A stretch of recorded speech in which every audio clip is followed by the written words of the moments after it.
شهر رمضان الذي أنزل فيه القرآن هدى للناس وبينات من الهدى والفرقان فمن شهد منكم الشهر فليصم ومن كان مريضا أو على سفر فعدة من أيام أخر يريد الله بكم اليسر ولا يريد بكم.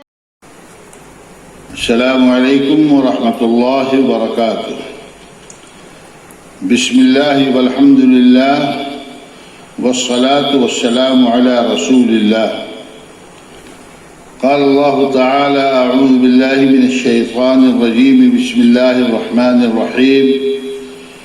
شهر رمضان الذي أنزل فيه القرآن هدى للناس وبينات من الهدى والفرقان.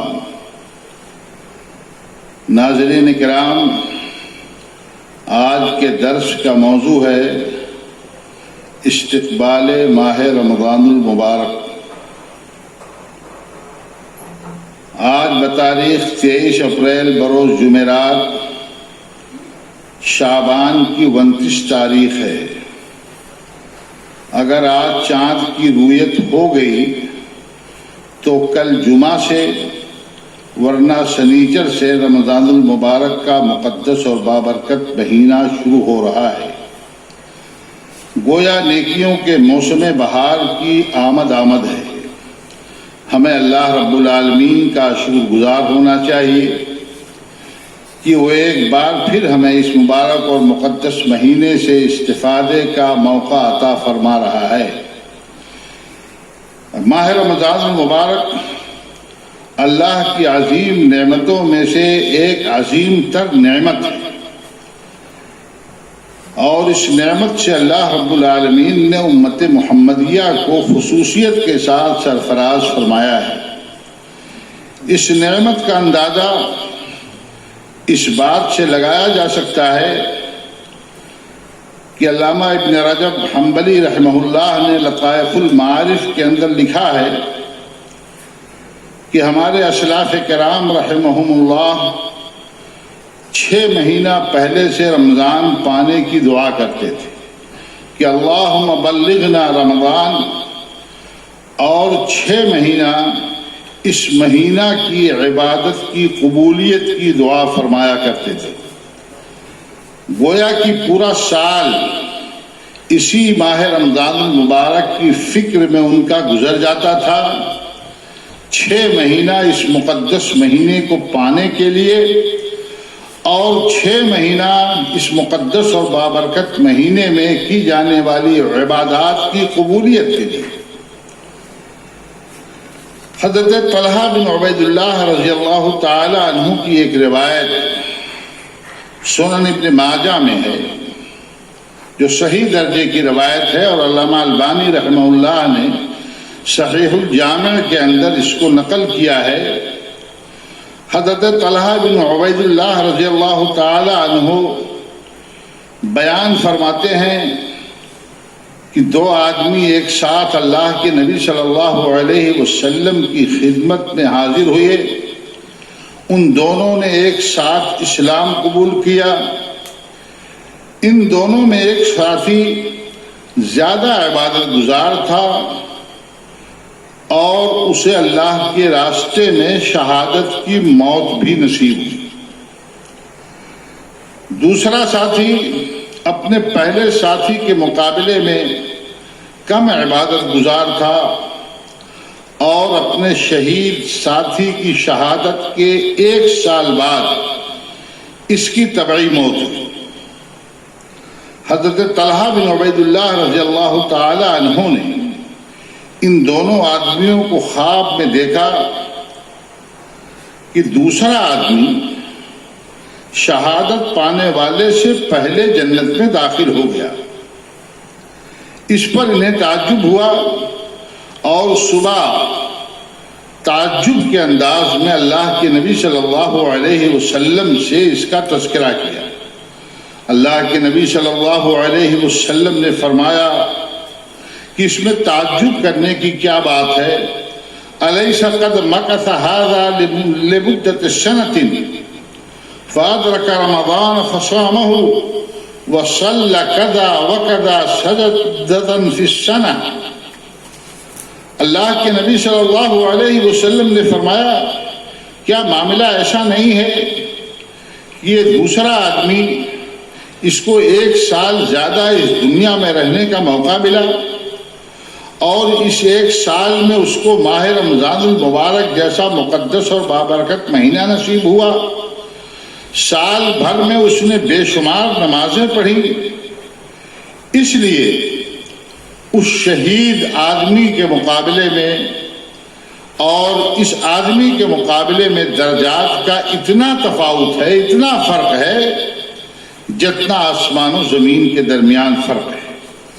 اس سے اندازہ ہوتا ہے کہ اگر کسی آدمی کو ماہ رمضان المبارک نصیب ہو جاتا ہے اور وہ اس کی عبادات سے مستفید ہو جاتا ہے تو ایسی صورت میں اس کی قسمت کا کیا کہنا اور وہ کتنی نیکیاں اپنے نامہ اعمال میں ذخیرہ کر لیتا ہے، یہ اس بات کا اندازہ اس واقعے سے بخوبی لگایا جا سکتا ہے۔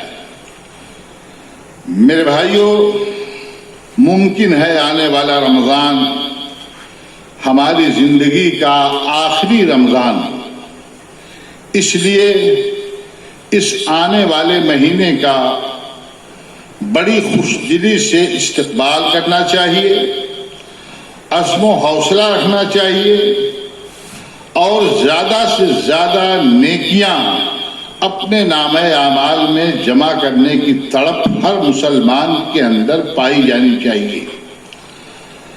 حضرت ابو ہریرہ رضی اللہ تعالی عنہ سے ایک روایت ہے جو سنن نسائی کی روایت ہے، صحیح درجے کی روایت، اور علامہ البانی رحمہ اللہ نے اس کو صحیح الجامع کے اندر نقل فرمایا ہے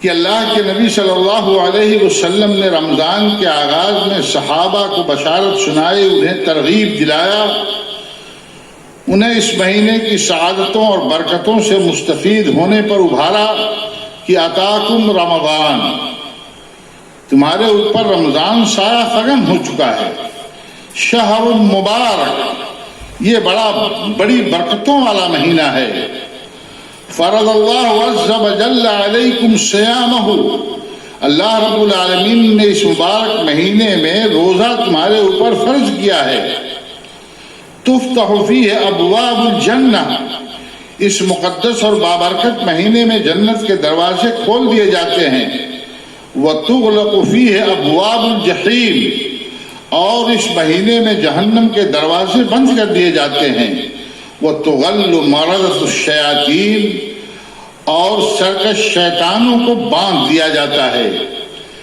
للہ فیہ لیلۃ خیر من الف شہر، اس مہینے میں ایک ایسی رات ہے جو 1000 مہینے سے بہتر ہے۔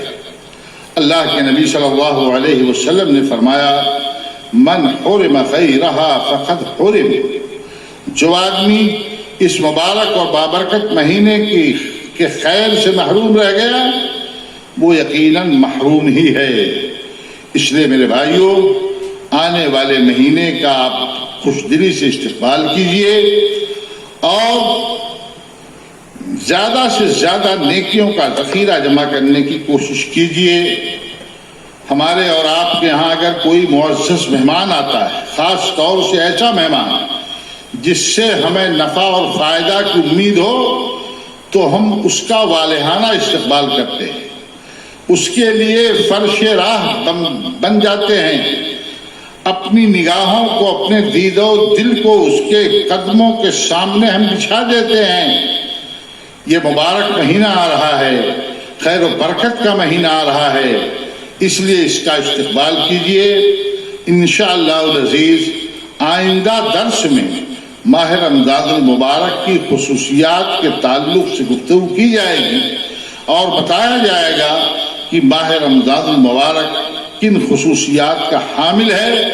اللہ رب العالمین آنے والے اس مقدس اور بابرکت مہینے کا ہمیں بہترین استقبال کرنے کی توفیق عطا فرمائے اور اس میں زیادہ سے زیادہ نیکیوں کا ذخیرہ جمع کرنے کی توفیق بخشے۔ اللہ ہماری نیکیوں کو قبول بھی فرمائے، آمین۔ وآخر دعوانا ان الحمد للہ رب العالمین، والسلام علیکم ورحمۃ اللہ وبرکاتہ۔